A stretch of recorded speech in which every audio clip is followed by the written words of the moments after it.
इस चैप्टर में हमारे दो देश दिए गए हैं, एक है सत्ता मतलब कि बेल्जियम और एक दिया गया है श्रीलंका।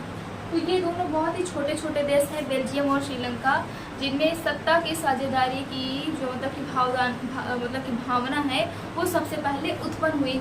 तो बेल्जियम और मतलब कि श्रीलंका, ये दोनों देश मतलब कि बहुत ही छोटे छोटे देश हैं, जिनमें सबसे पहले अगर आपसे मतलब प्रश्न में पूछ लिया जाए कि सत्ता की साझेदारी की भावना सबसे पहले किन देशों में लागू हुई या फिर उत्पन्न हुई, तो आपको आंसर में क्या देना है, बेल्जियम और श्रीलंका। तो ये हमारे दो छोटे छोटे देश हैं जहाँ पर सत्ता की साझेदारी की भावना सबसे पहले उत्पन्न हुई। तो चलिए हम मतलब कि हमें इस पूरे चैप्टर में इन दोनों देश के बारे में डिस्कस करना है। तो हम सबसे पहले मतलब कि हम सबसे इनको तोड़ कर पढ़ते हैं। मतलब कि पहले बेल्जियम के बारे में आपको पढ़ा देते हैं और फिर आपको इसके बाद श्रीलंका के बारे में पढ़ा देते हैं, वरना अगर हम इकट्ठे पढ़ा देंगे तो सब मिल जाएगा। तो सबसे पहले हम बात करते हैं बेल्जियम। अगर हम बात करें बेल्जियम की, तो बेल्जियम क्या है, तो सबसे पहले हम पढ़ते हैं कि बेल्जियम यूरोप, यानी कि जो बेल्जियम यूरोप एक छोटा सा देश है। यानी कि आपसे कोई पूछ ले यूरोप मतलब कि बेल्जियम क्या है, आपको बताना है कि बेल्जियम यूरोप का एक छोटा सा देश है। यूरोप क्या हमारा महाद्वीप है, यानी कि बेल्जियम यूरोप ये हमारा महाद्वीप है।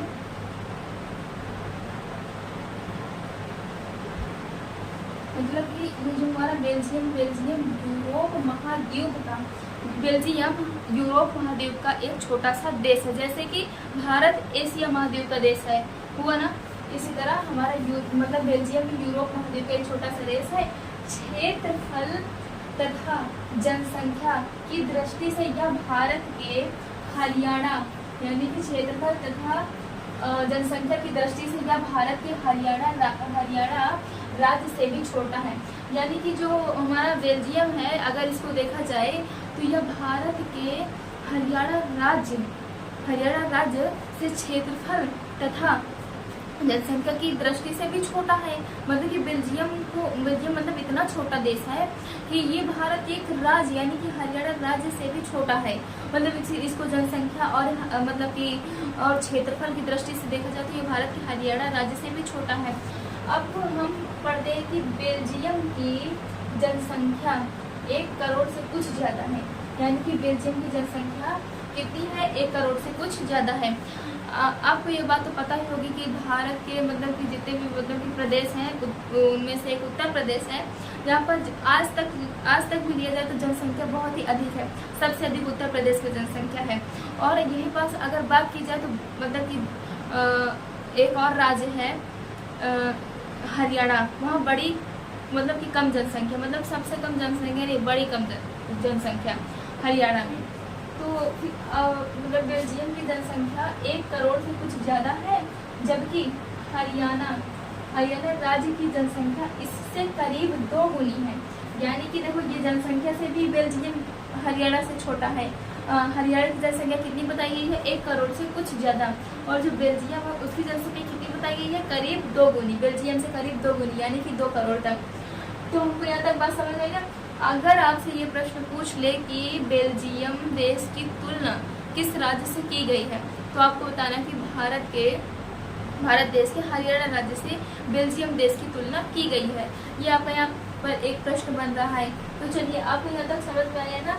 तो अब सेकेंड पॉइंट हम लेते हैं कि बेल्जियम की जो मतलब कि सीमा है वो फ्रांस, जर्मनी, नीदरलैंड और लग्जमबर्ग से लगती है। यानी कि 1 करोड़ से कुछ ज़्यादा वाले देश यानी कि बेल्जियम की जो सीमा है वो किसका मतलब किन मतलब कि मतलब कि फ्रांस से लगती है, जर्मनी से लगती है, नीदरलैंड से लगती है और लग्जमबर्ग से लगती है।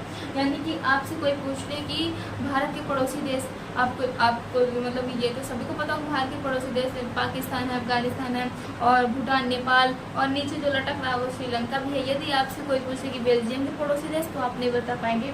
तो ये मतलब कि जैसे कि आपका गाँव ले लिया, जैसे कि आपके गाँव का नाम है रामपुर और फिर उसके बगल में हो भरतपुर, लक्ष्मणपुर, आगे राधानगर हो, पीछे मतलब कि बहुत सारे नाम रहते हैं जैसे गाँव के।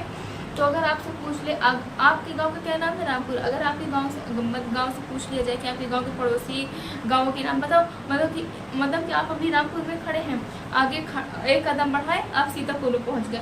मतलब कि इसी तरह ये हमारा ये हुआ। फिर बेल्जियम की सीमा जो मतलब कि इनके अगल बगल के देश होते हैं, बेल्जियम की सीमा फ्रांस से लगती है, जर्मनी से लगती है, नीदरलैंड से लगती है और लग्जमबर्ग से लगती है। तो हम आपको एक ट्रिक बता दें कि बहुत सारे लोगों को मतलब बहुत सारे स्टूडेंट्स को ये जो मतलब कि बेल्जियम की जो सीमा किन किन देशों से लगती है उनके नाम मतलब कि फॉरवर्ड कर देते हैं, भूल जाते हैं। तो हम आपको एक ट्रिक बताते हैं, जैसे कि फ्रिज तो मतलब कि लगभग सभी के घर में होगी फ्रिज। तो हमारे ये जो दोनों नाम है ये फ्रांस और जर्मनी, हम आपको बता दें कि जैसे फ्रिज है, ओके, ये देखो फ्रिज तो सभी के घर में होगा। फ्रिज का पानी तो सभी लोग पीते होंगे, मतलब एक दो लोग होंगे जिनके घर में नहीं पिया जा रहा होगा, या कोई किसी घर में डॉक्टर होंगे वो नहीं पीने देते हैं डॉक्टर लोग। मेरे घर में तो घर नहीं चलता फ्रिज का पानी। देखो तो ये हमारा एफ से ये इतने से आ रहा है फ्रांस, मिला ना, फ्रांस, फ्रिज से फ्रांस मिल गया। और जा से जर्मनी, और ये हमारे दो नाम तो क्लियर हो गए फ्रिज से, यानी कि फ्रांस और जा से जर्मनी। ये आपको अब नहीं भूलेंगे, फ्रिज से आप याद कर लेना। और जो बचे दो नाम उसका हम आपको एक और टिप बताते हैं। फ्रिज हुआ जिसमें दो नाम आ गए, और एक हम बताते हैं आपको नल। चलिए हम बात करते हैं कि बेल्जियम में कौन कौन सी भाषाएं बोली जाती थी।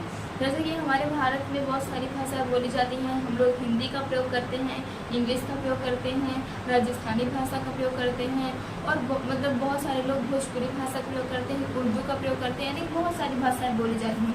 इसी प्रकार बेल्जियम देश में भी 3 भाषाएं बोली जाती थी, जिसमें कि एक भाषा थी डच भाषा, और एक भाषा फ्रेंच भाषा, और एक जर्मन भाषा।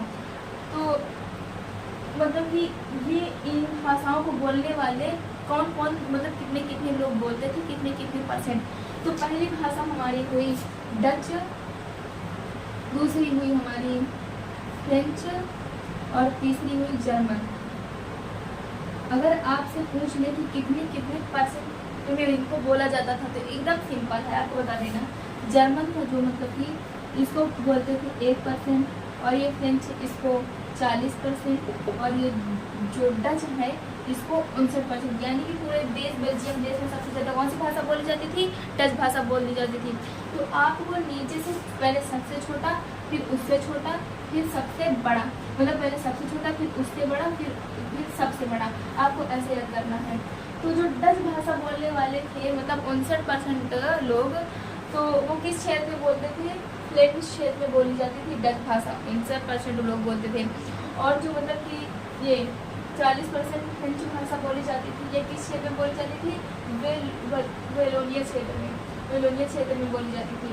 और फिर बची हमारी जर्मन भाषा, इसको बहुत ही कम लोग प्रयोग करते थे, इसको मतलब कि जर्मनी के अगल बगल बोली जाती थी ये मतलब कि जर्मन भाषा की।